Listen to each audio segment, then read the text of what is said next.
guys know I don't sugarcoat anything. And I don't care what I say on this brand. I don't. I will speak my opinion as much as I want to. And if I don't like something, I don't like it. Let me tell you something about this Monday Night Raw. This Monday Night Raw was god awful. This Raw was trash. It really was. There's nothing even to talk about on this show. On this Raw. What is there to talk about for Hell in a Cell?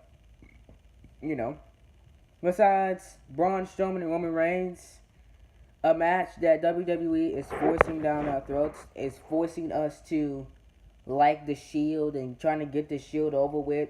It's not natural at all. You know what I'm saying? What else? AOP winning the squash match. A Raw Tag Team Championship rematch that did nothing for nobody. Like, what is there to go over on this show? There's nothing to go over on this show.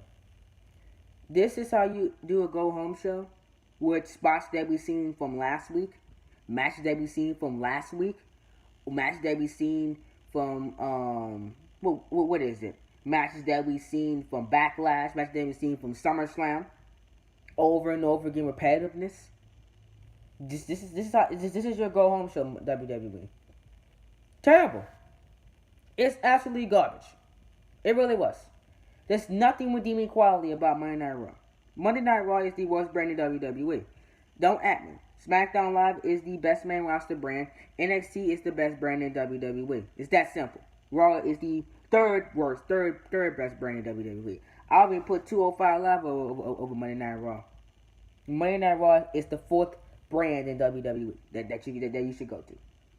1 in NXT, 2 SmackDown, 3 205 Live. That's my top 3. That's simple. But Braun Strowman, Dolph Ziggler, and Drew McIntyre kicked off Raw.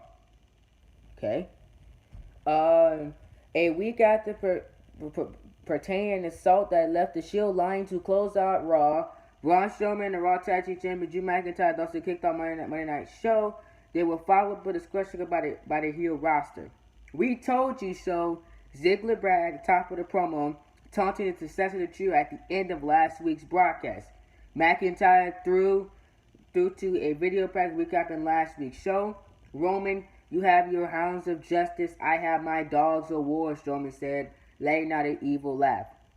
McIntyre claimed the balance of power has shifted in WWE, and Strowman said the attack last week was nothing compared to what he'll do to Reigns at Hell in a Cell.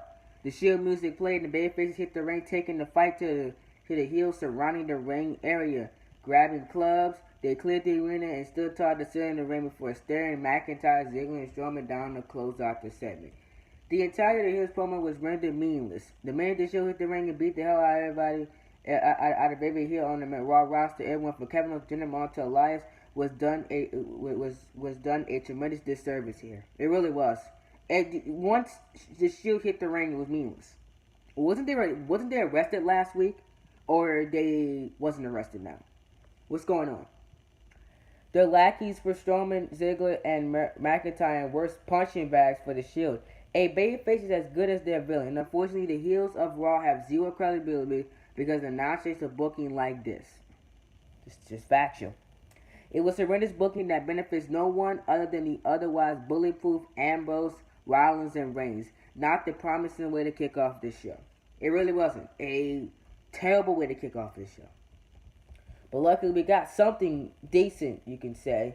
And that is the Riot Squad, Ruby Riott versus Nikki Bella. Finally something fresh.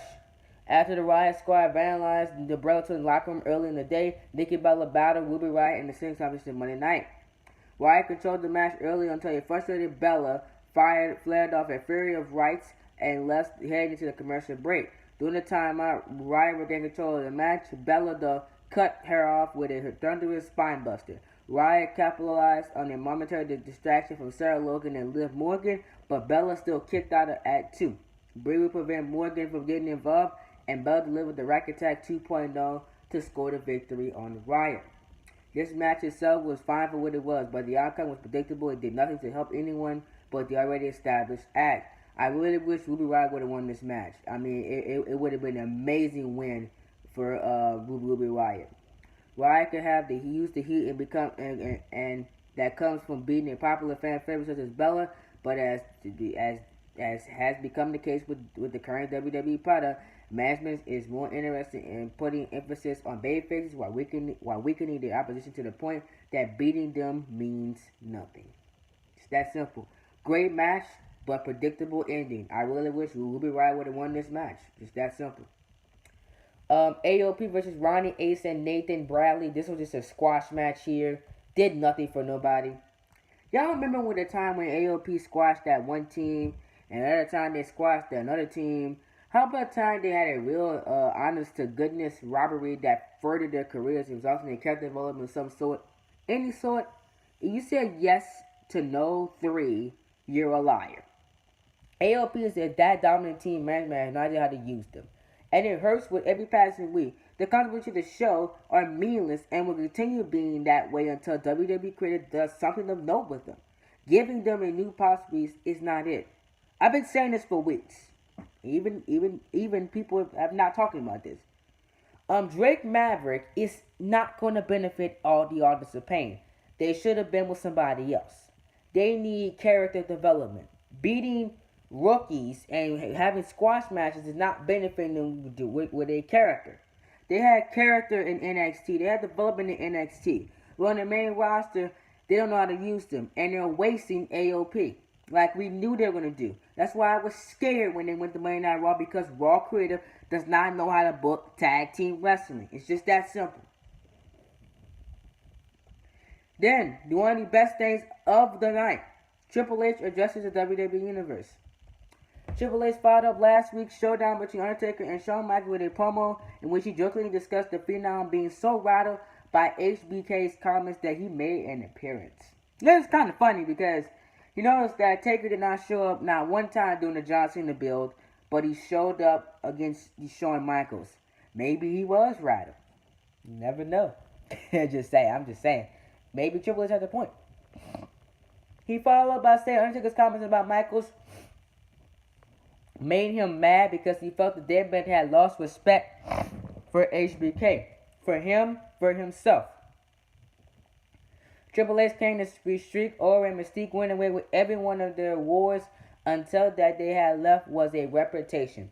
That series of matches that had was his last epic moment of greatness, and he blames us for his demise. The chief operating officer of WWE said, "I will put you down," he promised, citing the last little bit of respect he has for his opponent at Super Showdown on October 6th. The best feud in WWE, that of is Triple H and The Undertaker. Two part-time wrestlers who understand what it takes to tell a great story of epic proportions. Conversely, they probably are not being held to the standard scripted standards as the other superstars on the roster. Triple H playing the respect because one day he would earn the ire of the dead man and create an even more emotional and fiery setting for their match in Australia. Of course, it's all disappointing for the fans and superstars who show up every week and are greeted with creative bankruptcy more times than not. Why shouldn't Rollins, Reigns, Strowman, Ziggler, Wyatt, and the rest of the WWE roster benefit from this type of storytelling? Why hold them to a different story when the overall quality of the show would benefit exponentially from freeing them up of them? You know, people have been complaining about this. Legends have been complaining about this too. Like, stop feeding these guys lines. Let these guys go out there and be themselves. If these guys go out there and be themselves, they can tell an amazing story. Stop scripting these guys so much, man. You understand? That's why Undertaker and Triple H is one of the best feuds in WWE right now, excluding NXT. Excluding the NXT feuds right now. This is one of the best feuds in WWE because they're not being fed lines and being scripted and generic and all that stuff like that. Triple H and Undertaker know what they're doing, how to tell a good story, and I'm very, very excited for their match on October 6th at the Super Showdown. I cannot wait for this match. And this will probably be one of my favorite matches to watch on that Saturday evening. Then we have the Raw Tag Team Championships, B Team versus Dolph Ziggler and Drew McIntyre. It did what it needed to do here. Ziggler and McIntyre defeated the B Team. With this segment, WWE Creative did its best work of the show to this point. Not with the match that was a glassified squash. No, succeeding in creating a what will happen now atmosphere for the remainder of the show. Early after the opening segment, General Manager Baron Corbin ordered the show out of the arena. He said if the group return, Rollins and Reigns will be stripped of the Intercontinental and Universal Championships, and the Shield will be arrested. Now, the authority figure has to either live up to his threats or reveal that he can be walked up by superstars who he tasked with controlling. Finally, something to look forward to.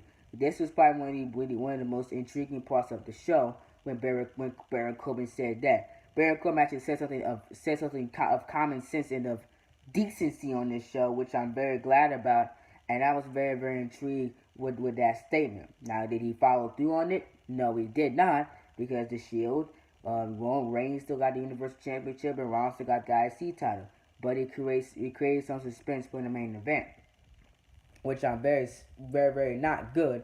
That I'm very disappointed that he did not follow up on it.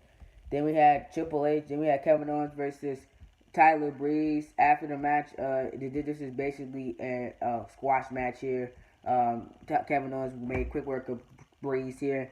After the match, Kevin Owens blamed Sami Zayn's injury and Bobby Lashley for quitting after Lashley attack on Sami Zayn.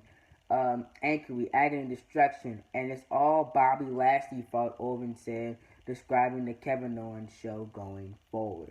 I don't think reason for him quitting is because of Bobby Lashley. Then again, it made no sense because the manner he quit, it was probably because of Seth Rollins.